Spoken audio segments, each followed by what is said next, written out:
We're here in the RapidPlas factory where we've just put together a 32,000 litre full drain tank. Now this is a thicker, stronger tank.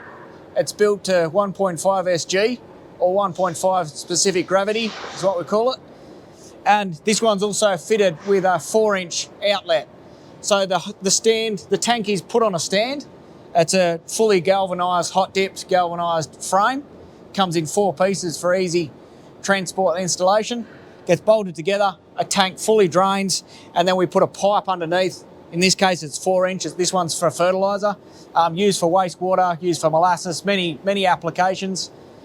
And the outlet obviously comes out to the side, so easy to access.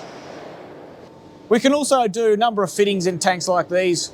For example, like a top fill kit, 2-inch, 3-inch, whatever you request.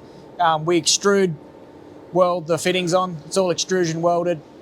We can do extrusion welded fittings in any spot for outlets or for inlets, points around the tank. So that's the 32,000 litre full drain RapidPlas tank.